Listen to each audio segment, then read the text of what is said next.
topics and opinions expressed in the following show are solely those of the host and their guests and not those of W4CY Radio, its employees, or affiliates. We make no recommendations or endorsements for radio show programs, services, or products mentioned on air or on our web. No liability, explicit or implied, shall be extended to W4CY Radio or its employees or affiliates. Any questions or comments should be directed to those show hosts. Thank you for choosing W4CY Radio. Draw me close to you, never let me go, and lay it all down again, to hear you say that I'm your friend. Hey, the Almighty Creator desires a deep personal relationship with you. My name is James Robertson. I'm a researcher, publisher, and teacher regarding the matters and truths of the Almighty Creator, whose true name is Yah, the eternally self-existing. I've been actively serving him since 1993, over 31 years. If you're not actively serving Yah, then by default you're serving Satan. My objective is to show you how you can make a big difference on earth and qualify for a position of high esteem in heaven for eternity. It is important to understand that as a believer, just being good is not the point. It is relationship with Yah that counts. Without this, you'll be in a very unpleasant place in heaven with no way out. My aim is to show you how to get close to Father.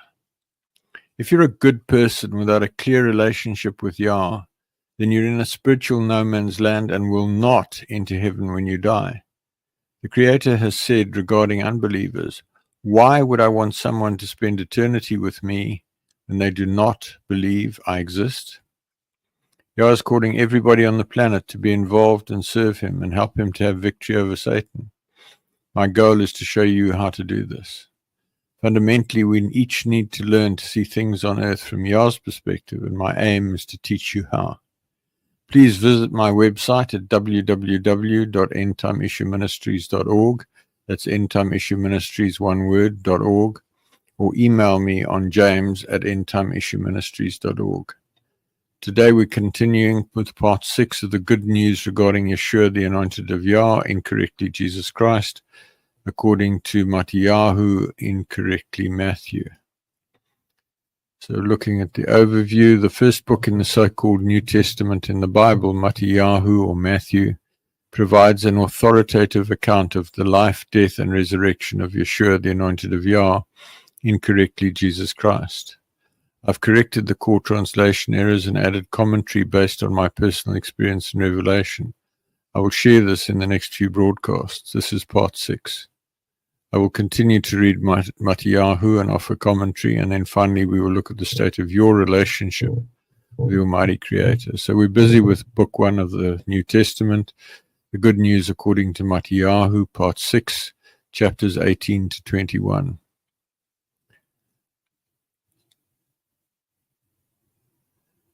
Chapter 18, verse 1. At the same time came the disciples to Yahshua, saying, who is the greatest in the kingdom of heaven? And Yahshua called a little child to him and set him in the midst of them and said, verily I say to you, except you be converted and become as little children, you shall not enter into the kingdom of heaven. Whosoever therefore shall humble himself as this little child, the same is greatest in the kingdom of heaven. And whoso shall receive one little child in my name receives me. But whoso shall offend one of these little ones which believes in me, it were better for him that a millstone were hanged around his neck and that he were drowned in the depth of the sea. Woe to the world because of stumbling blocks, for it must needs be that stumbling blocks come, but woe to that man by whom the stumbling block cometh. Wherefore, if thy hand or thy foot offend thee, cut them off and cast them from thee. It is better for thee to enter into life halt or maimed, rather than having 2 hands or 2 feet to be cast into everlasting fire. So service to Yah requires a childlike emunah, a childlike faith. It's just, Daddy, help me. Don't give him orders. Don't tell him what to do. And humility is vital. see the book The Final Quest by Rick Joyner, which is available on the internet or on Amazon, and it's available on my website under the ETI Bible version page with my commentary.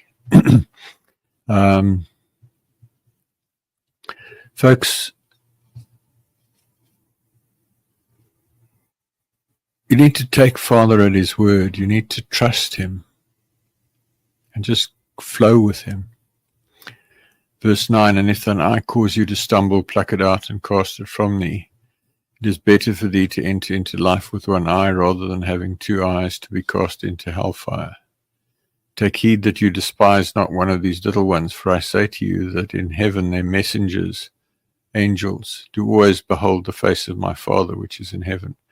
For the Son of Man, Adam, is come to save that which was lost.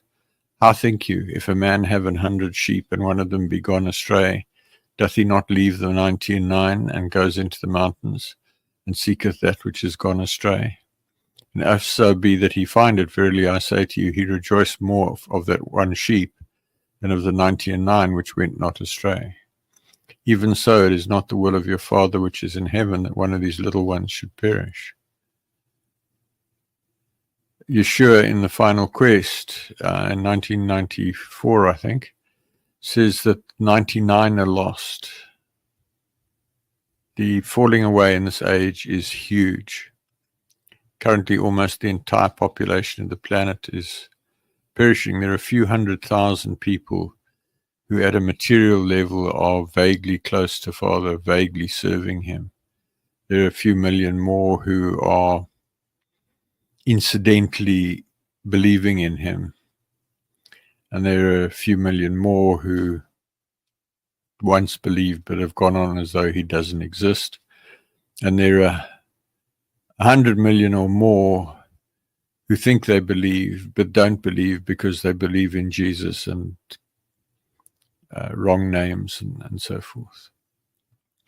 My understanding is that Yahooshua was not literally saying pluck your eye out or cut your arm off or whatever. He was talking metaphorically, which he did quite a bit. Verse 15, moreover, if thy brother shall trespass against thee, go and tell him his fault between thee and him alone. If he shall hear thee, thou hast gained thy brother.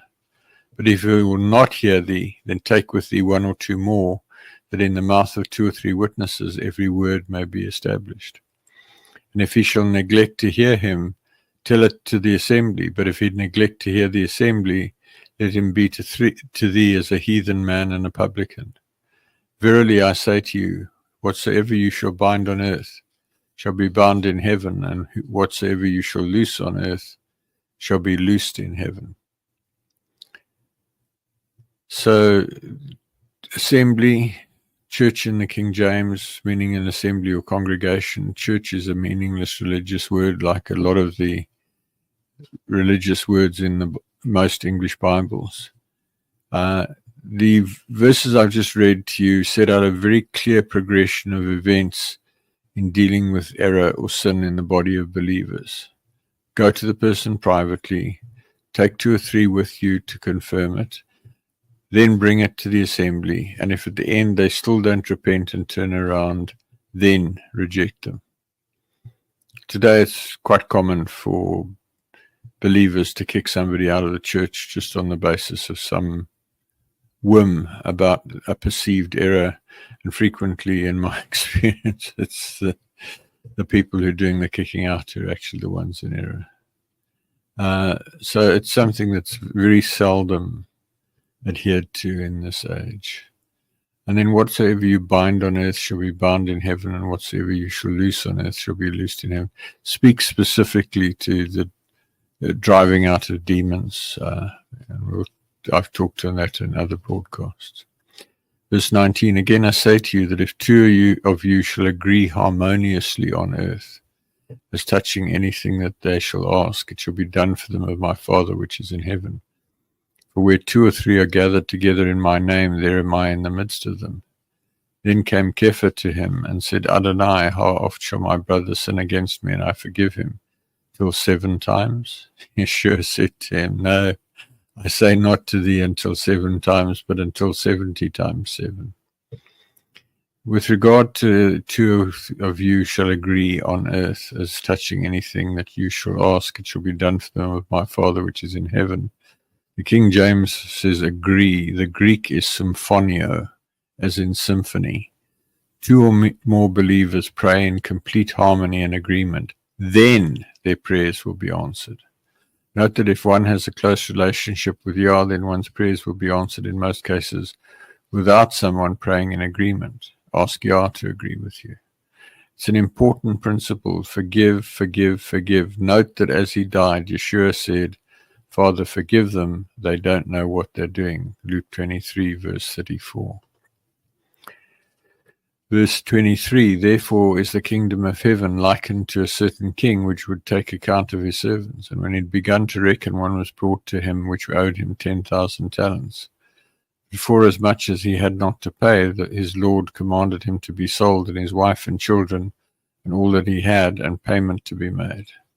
The servant therefore fell down and bowed down to him, saying, Lord, have patience with me, and I will pay thee all. Then the lord of that servant was moved with compassion, and loosed him, and forgave him the debt. So the word talent, Hebrew is a kikar, a flat round gold or silver disc.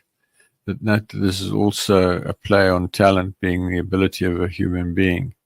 Thus Yah gives us each different talents and different quantity of talents, and we will be judged according to what we do with those talents. The human Lord here is a metaphor for Yah. So what you have here is that Father, when you come to belief, Father will forgive you everything if you ask him to. There's 8 days from the day that you first believe to go and deal with all the nonsense in your history. Say, Father, I ask you to forgive me all my sin. And he will forgive you. He will have compassion on you. But don't then go out and accuse another human being and beat up on them verbally or physically, and then think that that's okay. It's not okay.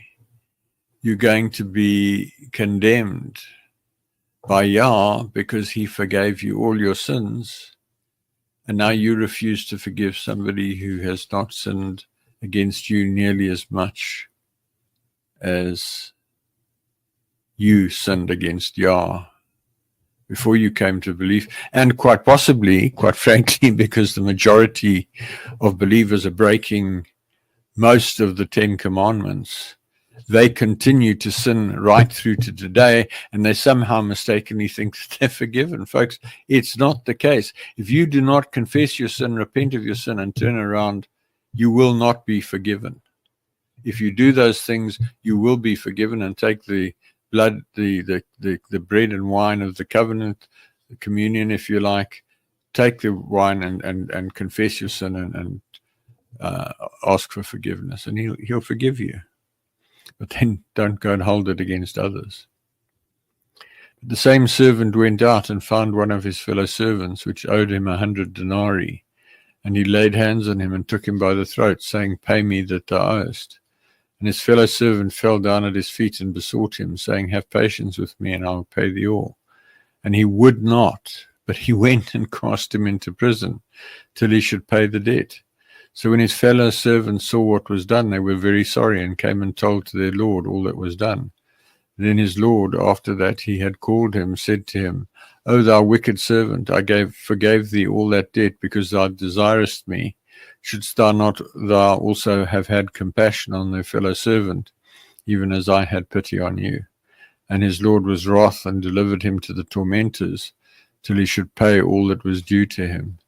So likewise shall my Father do also to you, if you from your hearts forgive not everyone his brother his trespasses. So just get the piece there. We've had several pieces about hell, lake of fire, etc.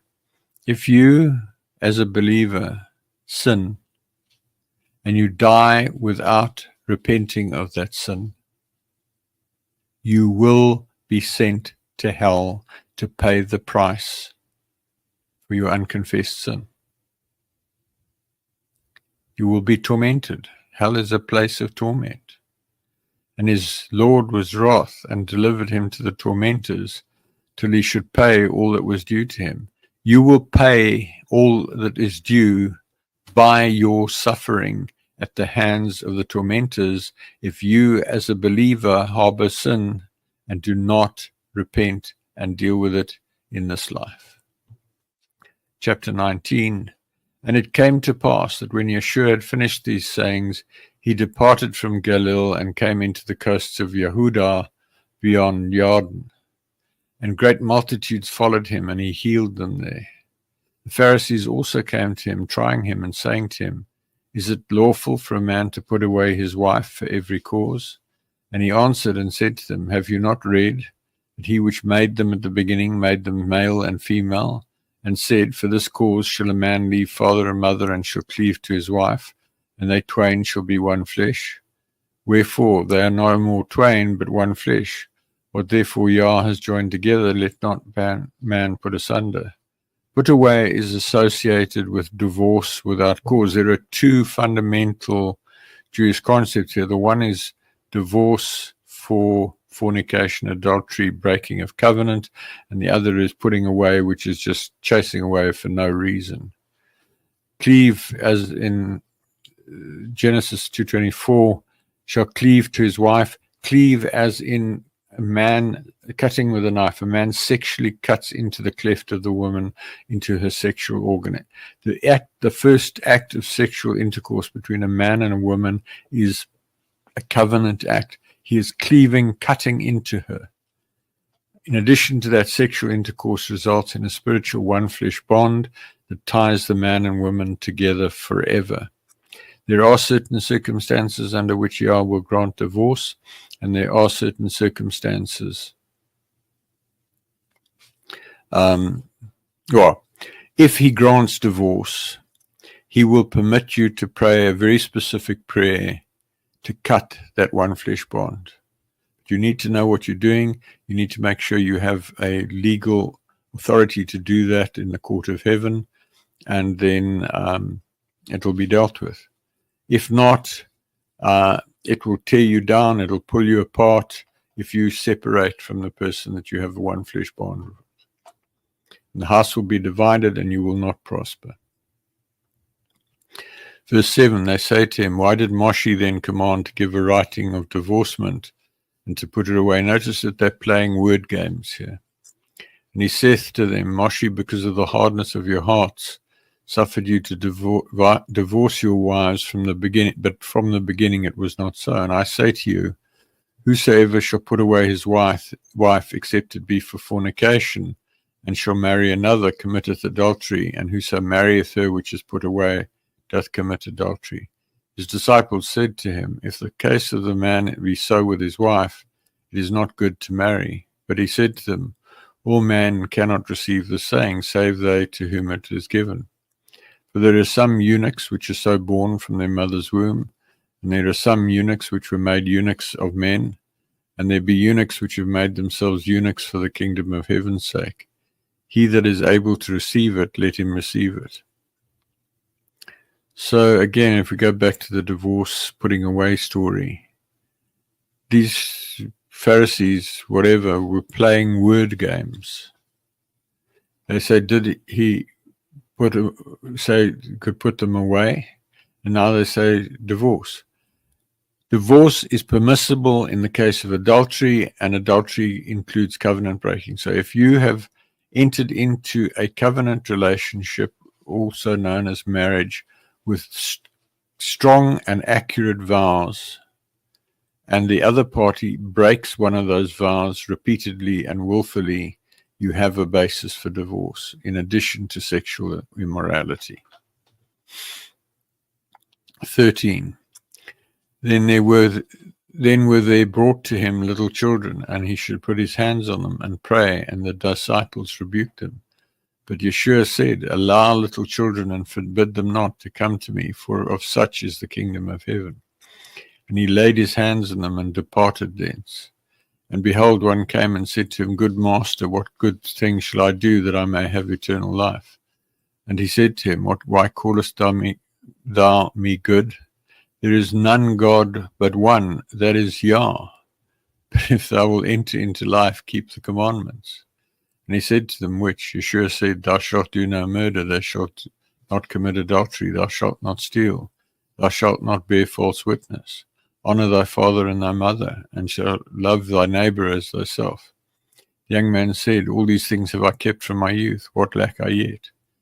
Yeshua said to him, If thou wilt be perfect, go and sell that thou hast, and give to the poor, and thou shalt have treasure in heaven, and come and follow me. But when the young man heard that saying, he went away sorrowful, because he had great possessions. It's important to notice here that Yeshua clearly defers to Yah by declining to be called good. There is none good but one, and that is Yah. Yeshua is not Yah. He makes it absolutely clear there and all over the place in the books of good news. But people have got blinkers on. They don't get it. And it's important to recognize here that the 10 commandments are what Yeshua prescribes as the minimum to receive standing in heaven. The fundamental definition of sin is breaking one of the 10 commandments. 23. Then Yeshua said to his disciples, Verily I say to you that a rich man shall hardly enter into the kingdom of heaven. And again I say to you, it is easier for a camel to go through the eye of the needle than for a rich man to enter into the kingdom of heaven. When his disciples heard it, they were exceedingly amazed, saying, Who then can be saved? But Yeshua beheld them and said to them, With men this is impossible, but with Yah all things are possible. Then answered Kepha and said to him, Behold, we've forsaken all and followed thee. What shall we have therefore? So the eye of the needle was a very narrow gate into Jerusalem. And there are a significant number of statements that Yeshua makes that don't make a lot of sense unless you have the context of the land of Israel at that time in terms of Hebrew idiom and so forth. So it's easier for a camel to go through the eye of the needle, just because the eye of the needle is a very narrow gate.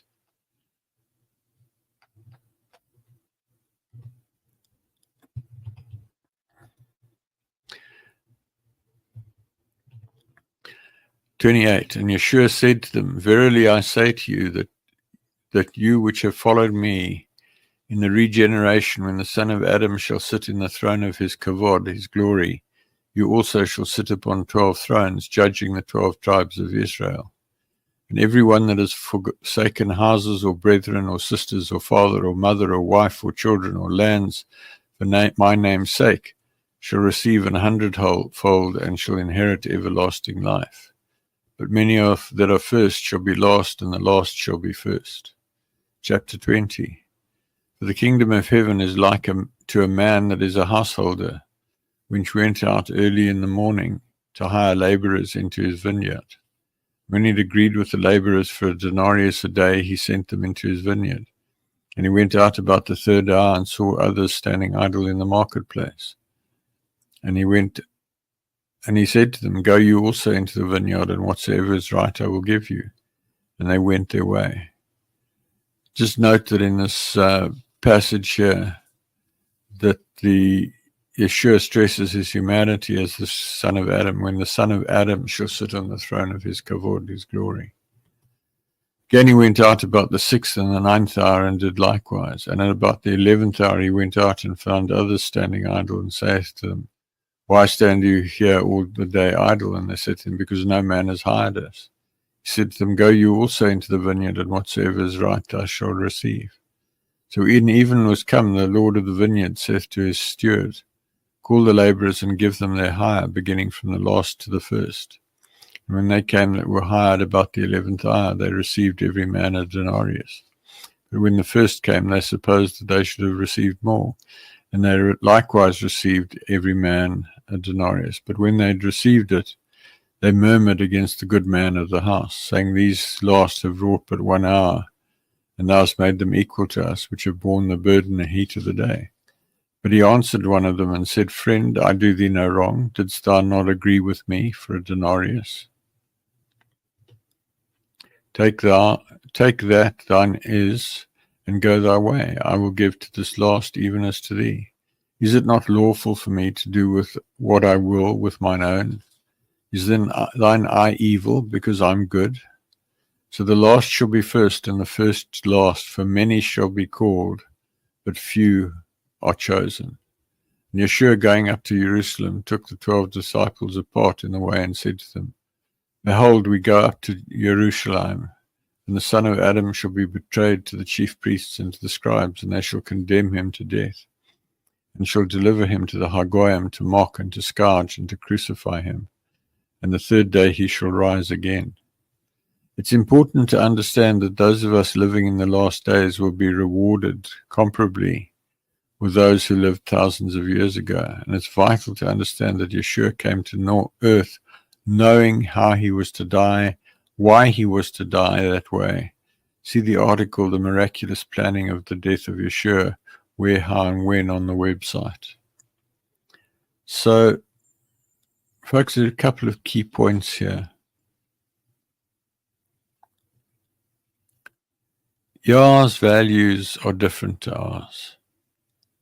It's extremely difficult to serve Yah in this age faithfully. And therefore there is, though we haven't lived through everything that's gone before, there is a great reward available to those who truly make an effort to serve Yah in this age. I can't stress that enough, folks. There's only one reason you're on earth. There's only one reason the earth exists, the solar system exists, the universe exists. And that is to create human beings, intelligent beings, and beings with the ability to make decisions, the ability to engage in conversation, the ability to invent things, the ability to create things, to be friends of Yah. And I'm sorry, if you are not working hard to become a friend of Yah, you're missing the whole point of why you're here. I can't put it more plainly than that. And then to understand, interesting, Father said to me the other day, it was not his idea to send Yahshua to die that way. The Spirit who became the man Yahooshua, because he was created, the first created being after Yah started the creation process.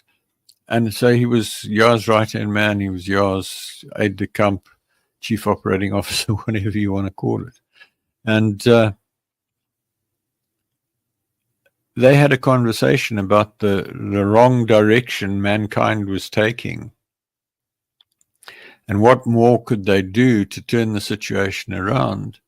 And Yahshua, I'm told, said to him, I will go and I will we'll go through the whole process. I'm not going to go into all the details. It's in the document that I've referenced. Fulfill those foretellings. And I will die the death on the stake. And I will make a way for humans to be forgiven and for humans to come back to you, Father Yah. So he knew exactly what he was doing. He knew exactly what was facing him.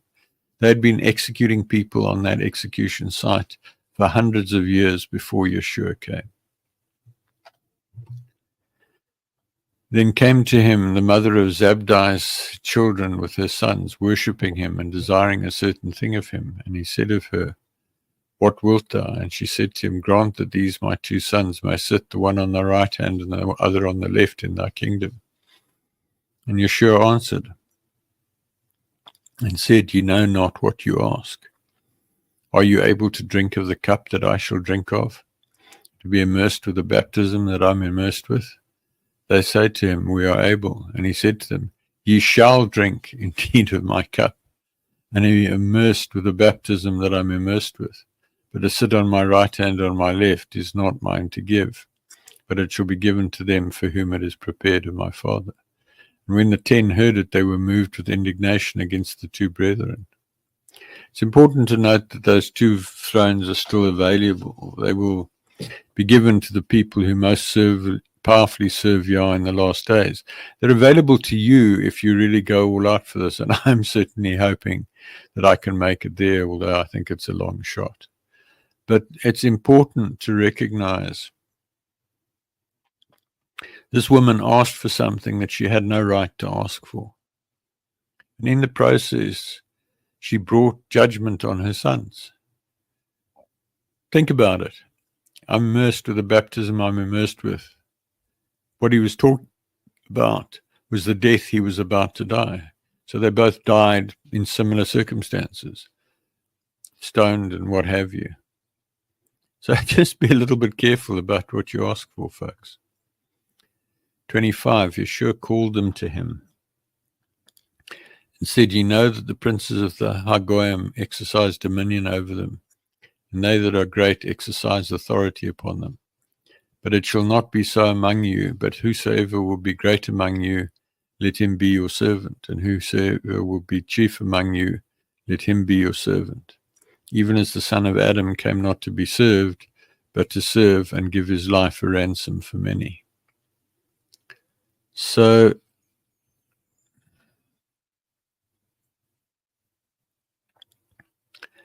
serving Yah is not about ruling over people. There are a lot of churches and mosques and synagogues and temples and whatever, where the priests or the rabbis or the pastors or the imams or whatever rule over their congregations. Folks, I think you might get a nasty shock when you die. 29, and as they departed from Jericho, a great multitude, that's Jericho, a great multitude followed him. And behold, 2 blind men sitting by the wayside, when they heard that Yeshua passed by, cried out, saying, Have mercy on us, O Adonai, thou son of David. And the multitude rebuked them, because they should hold their peace, but they cried the more, saying, Have mercy on us, O Adonai, thou son of David. And Yeshua stood still and called them, and said, What will you that I shall do for you? And they said to him, Adonai, that our eyes may be opened. So Yeshua had compassion on them and touched their eyes, and immediately they received sight and followed him. Chapter 21. And when they drew nigh to Jerusalem and were come to Bethphage, to the Mount of Olives, then sent Yeshua 2 disciples, saying to them, Go into the village over against you, and straightway you shall find a donkey tied and a colt with her. Loose them and bring them to me. And if any man say aught to you, you shall say, Adonai has need of them, and straightway he will send them. All this was done that it might be fulfilled, which was spoken by the spokesman of Yah, saying, Tell you the daughter of Zion, Behold, thy king cometh to thee, meek and sitting upon a donkey, and a colt, the foal of a donkey. And the disciples went and did as Yeshua commanded them, and brought the donkey and the colt, and put on them their clothes, and they set him thereon. So now, if you have any knowledge of the story of Yeshua, you will be aware that we're now heading to the climax of his life, where he is betrayed, he is sentenced, he's beaten, he's tortured, he's executed in a really, really terrible way. And then he comes back to life, having defeated death. Verse 8. And a very great multitude spread their garments in the way. Others cut down branches from the trees and strawed them in the way. And the multitudes that went before and that followed cried, Hosanna to the Son of David. Blessed is he that cometh in the name of Yah, the eternally self-existing. Hosanna in the highest. And when he was come into Jerusalem, all the city was moved, saying, Who is this? And the multitude said, This is Yahooshua, the spokesman of Yah of Nazareth, of Galilee. Notice that as we go beyond this, that despite this dramatic acclaim, that the high priests were scheming to put him to death and were blind to the move of Yah that was all around them. And Yeshua went into the temple of Yah and cast out all them that sold and bought in the temple, and overthrew the tables of the money changers and the seats of them that sold doves, and said to them, It is written, My house shall be called the house of prayer, but you have made it a den of thieves. And the blind and the lame came to him in the temple, and he healed them. And when the chief priests and scribes saw the wonderful things that he did, and the children crying in the temple and saying, Hosanna to the Son of David, they were sore displeased, and said to him, Hearest thou what these say? And Yeshua said to them, Yea, have you never read, Out of the mouth of babes and sucklings thou hast perfected praise? And he left him and went out of the city into Bethania, and he lodged there. Beyond Yeshua's righteous anger, note that Yeshua had been in the temple on various occasions and not taken action. He takes action now with the express objective of provoking the high priests and other senior religious people. It was Yeshua's objective to be beaten and executed on the stake.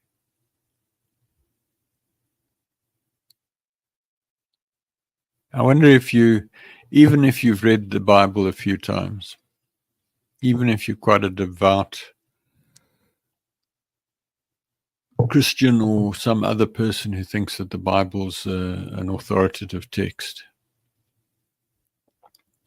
have you ever really thought about the fact that Yeshua came to the earth with the express intent of living a life without sin, setting an example, provoking the chief priests and the scribes, etc., and dying a terrible death? Has that ever occurred to you? Because if you haven't realized that, you've missed the point of his life. And one of the things you need to get a hold on is that Yeshua is quoted in several of the books of the good news as saying to those who questioned him, what is the greatest commandment? And he said, the greatest commandment is thou shalt love Yah, the eternally self-existing, your mighty one, with all your heart, with all your mind, with all your soul, and with all your strength. He didn't say, love me. Elsewhere, we read a few minutes ago, there's no one good except Yah. Yeshua was at pains to point out that he was not Yah. He was not Yah in the flesh. To understand Yeshua, understand that when he was immersed, he was free of sin, and the Spirit of Yah descended on him in great measure. Then he went into the wilderness and fasted for 40 days and 40 nights, and he came out of there with the authority and the anointing to heal and perform miracles. There's nothing magic about Yeshua. He's not God in the flesh. It was the Spirit of Yah on Yeshua that equipped him and empowered him to perform the miracles, for Yah to speak through him, etc. So you make a great, grievous error if you believe that Jesus is God. You can get into linguistics because God actually means mighty one as much as it means almighty, so you can say Jesus is a mighty one, and that's true. But he is not the Almighty, not the mighty one, the mighty one of mighty ones. He was and is a man. He could not have achieved what he did without being a man. He could not have been God in the flesh, because then he would have had no authority, because Yah gave all authority on earth to Adam. Adam gave that authority to Satan. Yeshua got the authority back by living without sin, and it's up to those who believe to execute and apply that authority. And that means you bind demons, cast them out, send them where Yah wants them to go, and so forth. You bind and cast out satanic messengers, satanic angels, and so forth. You preach truth, real truth, not the lies that most rabbis and pastors and priests and imams, etc., teach. The church, in all its forms, whatever you want to call it, the assemblies of all the different religions and denominations, are corrupt and full of error. True faith in Yah, true service to Yah, is service to Yah at all costs, alone, without taking on labels and what have you. Yah is calling you to set apartness, holiness, sanctification, whatever you want to call it. He wants you to be free of sin. It's possible for you to get free of sin. It's hard work. It requires prayer. It requires study. It requires a whole lot of effort. But Yah will fill you with His Spirit to a point where you can live free of sin. And He will reward you accordingly. And as I said a few minutes ago, if you're not aiming to do that, your life has absolutely no purpose, my friend. Absolutely no purpose. Because when you die, you are going to get one terrible shock. I'll continue with this next week. I want to ask you, what is the state of your relationship with the Almighty Creator? I'd like to ask you to critically examine where you are relative to Him. Do you talk to Him constantly throughout the day and allow Him to lead you in every possible way? Do you worship Him at every opportunity? Have you clearly and unambiguously heard Him call you friend? If not, you're failing in your life purpose, and you'll be bitterly disappointed when you die. If you've now come to belief, please pray along the following lines. Father Yah, I come to you in the name of Yeshua. I now believe that you exist. I confess my sin of unbelief and repent of my unbelief, and I ask you to forgive me.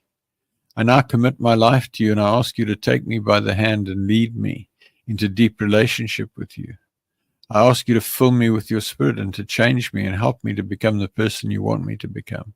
I ask you to help me to find people who can help me, and help me find books, websites, articles, and other resources that will help me.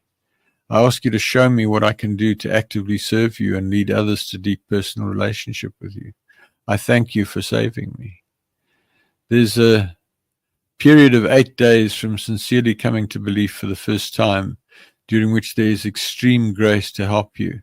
See the article, Critical Actions on First Belief, for actions you should take immediately, on the website. Drop me an email at james@endtimeissueministries.org. That's james@endtimeissueministries, one word.org, so I can help you, pray with you, counsel you, etc. As I've said several times, Father wants to be your friend. He wants you to be His friend. It doesn't matter who you are, whether you're rich or poor, educated or uneducated. It doesn't matter if you're African or Asian or Indian or European or American or whatever. It doesn't matter if you're a full-blown Satanist. He wants you to become His friend, and He will help you to get there. In closing, thank you for listening. Please send me your questions to james@endtimeissueministries.org. Please email me to join the mailing list at james@endtimeissueministries.org. If you decide to draw close to the Almighty, please let me know, and I can connect with you by Skype, Zoom, Teams, email, or telephone, so that I can help you with your journey. I hope to connect with you again next week, when I will continue to explore how to become a friend of the Creator. Work with me to make a way for Yeshua to return in victory at the end of the millennium and make His enemies His footstools. So to continue my point, it doesn't matter who you are, where you are right now. Father will take you by the hand and lead you. He will meet you wherever you are, even if you're in the depths of Satanism. Just pray the prayer that I just gave you. Reach out to Him as a little child and say, Daddy Yah, Abba Yah, help me. I want to become your friend. It's so simple, folks. It really is that simple. Don't pay any attention to all the complications that religion has put around this. Religion is from Satan, I'm sorry to tell you.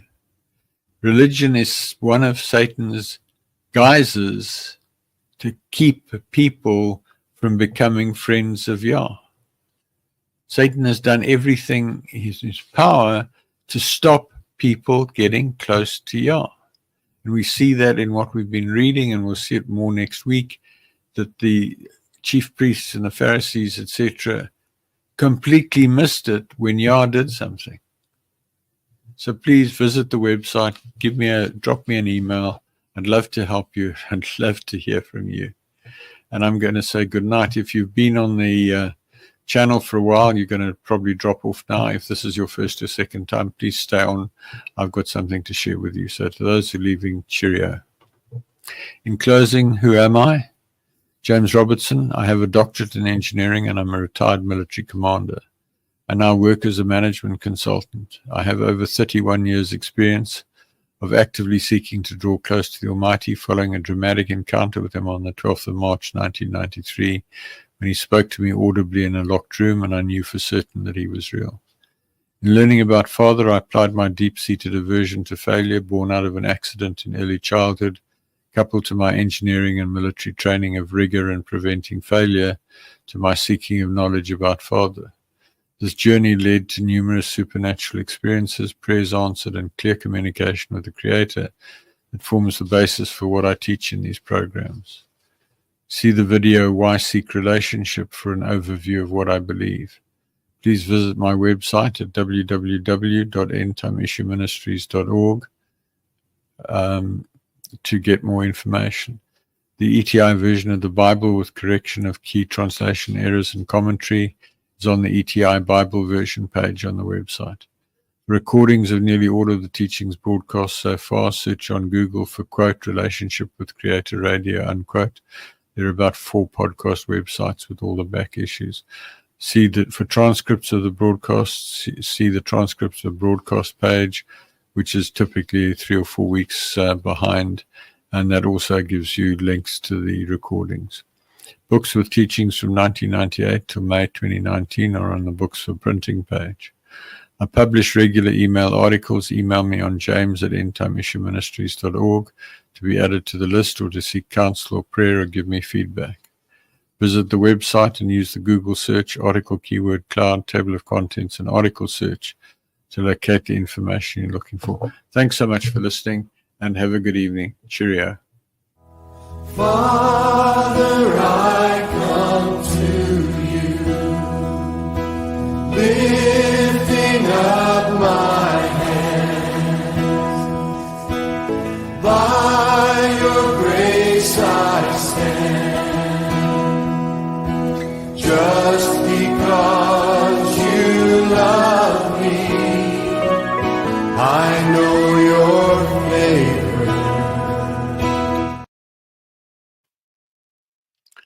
Hi, I'm James Robertson. I want to ask you what you understand about the history of Yahooshua, the Anointed of Yah, incorrectly called Jesus Christ. Also, what do you know about the Almighty Creator of the heavens and the earth? If you're not aware of the life and teachings of Yahooshua, then please listen to my broadcast on w4cy.com internet radio or talk4tv.com internet TV. Also visit my website at www.endtimeissueministries.org.